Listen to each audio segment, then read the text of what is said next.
Today I need you to embrace what comes hard. Today I need you to accept the challenge. Today I need you to fall in love with the process.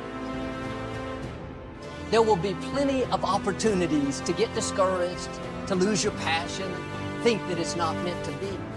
But if you're going to reach your destiny, you have to have a made-up mind. If you give up after the first time, or the 5th time, or the 30th time, what that really means is you didn't want it bad enough. There should be something you're believing for that you are relentless. You are not moved by how impossible it looks. You're not discouraged by how long it's taken. You don't give up because people told you no. Your attitude is, if I have to believe my whole life, I am not going to stop believing. I am not going to take no for an answer. I'm not going to settle for mediocrity. I'm going to keep pursuing what's in my heart. And ask yourself, what do I really want? What do I really want? And write it down. Writing causes thinking. Thinking creates an image. And you get these images going, you're building a vision in your mind. It's the visionaries that's changed the world. Think of that. Well, what keeps that competitive edge, what keeps you on top, is the ability to think and prepare mentally over and over and over again. The body has limitations. The mind does not. We focus so much on what goes on from the neck down that we forget it all starts from here. Everything starts from here. If you're not mentally ready, you're never really physically prepared. And that's where the preparation starts.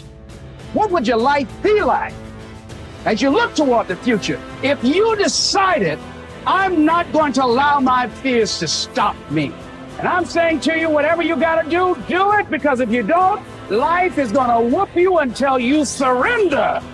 So when you're young and you make mistakes, don't let them eat you up. Because everybody that done made it, done made it.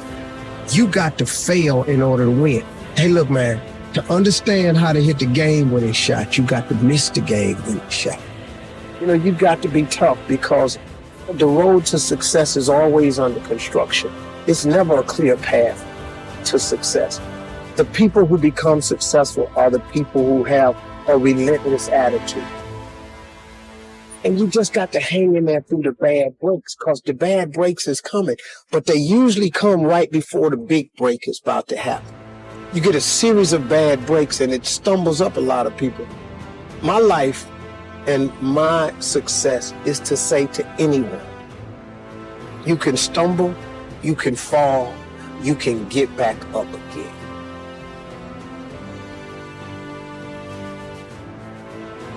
No matter what you face,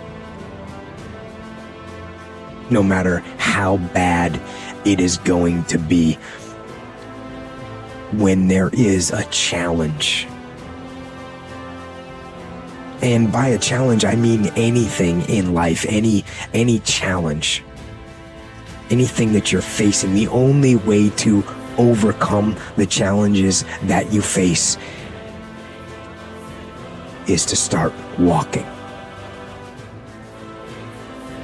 Take that step every day, no matter what you are facing.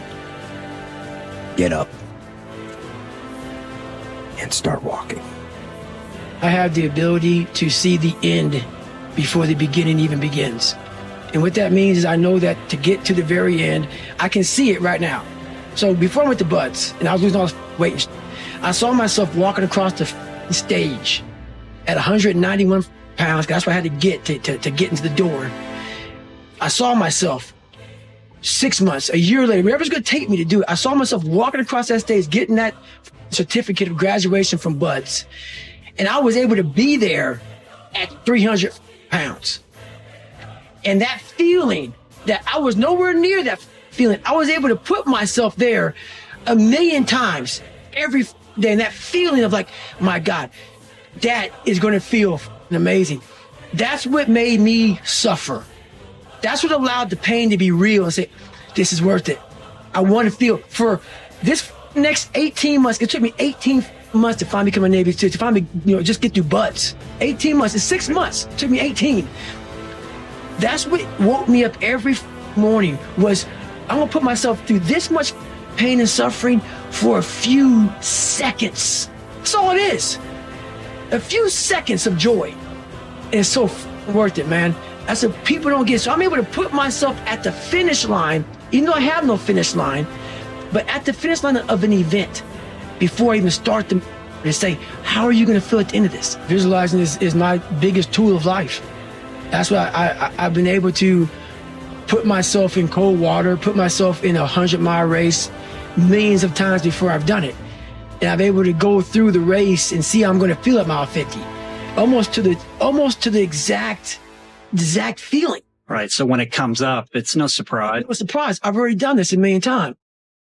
I recommended the last time I was here, the little book, Richest Man of Babylon, and I said I've lectured now to over 3 million people. Guess how many have actually gone and got this little book?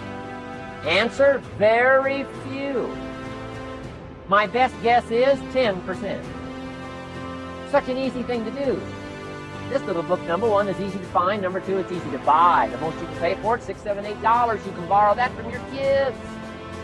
But if it's easy to find and easy to buy, and if it's easy to read, why wouldn't everybody go get it? We don't know. If I don't know, nobody knows. Here's how profound it is. Some do and some don't. Now here's the numbers. About 10% do. We don't know the mystery of that. And I'm telling you, 10 years from now, those numbers will still be the same. The numbers don't change. Only the faces change. I used to belong to the 90% who couldn't be bothered even if it was easy. How many people have a library card? Answer, 3%. 97% couldn't be bothered. Guy specializes in happy hour, but he doesn't have a card. And now readily and quickly blames the government, blames his company, blames the pay scale. Here's my advice to you today. Walk away from the 90%. Don't talk like they talk. Don't go where they go. Don't act like they act. Don't specialize in what they specialize in. Throw away the blame list. You got to be consciously conscious today, because your environment can hypnotize, mesmerize, and paralyze you. The other thing is, take full responsibility for your life. Oscar Wilde once said, responsibility is what we expect from somebody else. This is very true. Most people dread accepting responsibility. That's just a fact of life, and we can see it in operation every day. We can see ourselves getting hot under the collar when the dentist keeps us waiting, and we're sitting there reading old magazines when our appointment was 30 minutes ago. And we don't stop to think that we forgot to mail in this month's mortgage payment. We can see ourselves growing angrier and angrier because a business contact is supposed to call at noon, and here it is almost 2 o'clock, and the phone still refuses to ring. But we don't stop to think about the calls we ourselves have forgotten to return while we've been so busy fuming.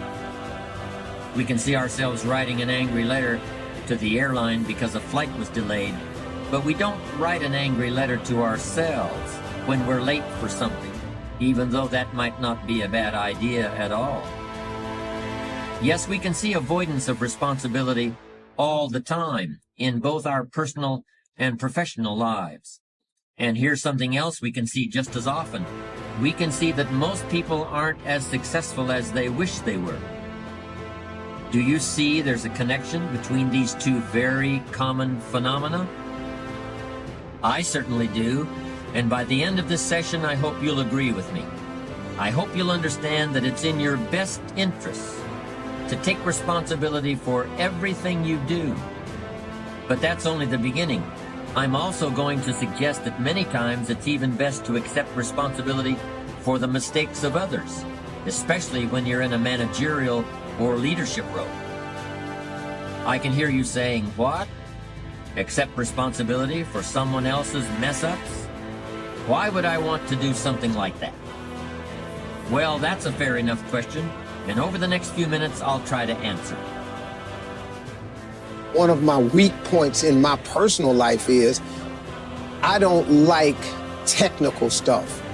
So even though I have to be on Twitter and Instagram and Facebook, I don't care for that. So guess what? I find somebody who loves to do that. You know, I find somebody who has a strength where I have a weakness, and I partner with them. All you're trying to do is get to the goal. No one gets there by themselves. Everybody needs help. Now, when you know what you got going for you, be confident, not cocky. Managing your strengths, knowing what they are, and don't let nobody talk you out of it. And that gets you fight ready. You get fight ready like that. You got to know you. Helps you develop your skills. All the while, you're developing your strength. You just got to keep developing the strength. Don't let anybody talk you up. At the same time, you must work on improving your weaknesses.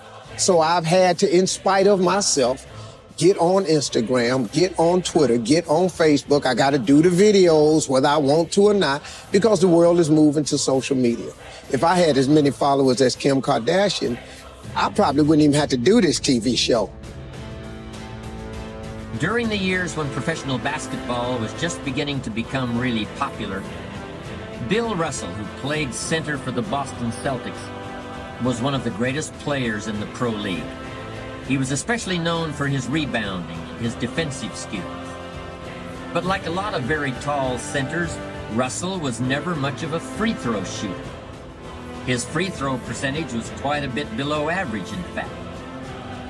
But this low percentage didn't really give a clear picture of Russell's ability as an athlete. And in one game, he gave a very convincing demonstration of this. It was the final game of a championship series between Boston and the Los Angeles Lakers. With about 12 seconds left to play, the Lakers were behind by 1 point, and Boston had the ball. It was obvious that the Lakers would have to foul one of Boston's players in order to get the ball back. And they chose to foul Bill Russell. This was a perfectly logical choice, since statistically, Russell was the worst free throw shooter on the court at that moment. If he missed the shot, the Lakers would probably get the ball back, and they'd still have enough time to try to win the game. But if Russell made his first free throw, the Lakers' chances would be seriously diminished. And if he made both shots, the game would essentially be over. Bill Russell had a very peculiar style of shooting free throws. Today, no self-respecting basketball player anywhere in America would attempt it. Aside from the question of whether it's an effective way to shoot a basket, it just looked too ridiculous. Whenever he had to shoot a free throw, the 6'11" Russell would start off holding the ball in both hands about waist high. Then he'd squat down, and as he straightened up, he'd let go of the ball.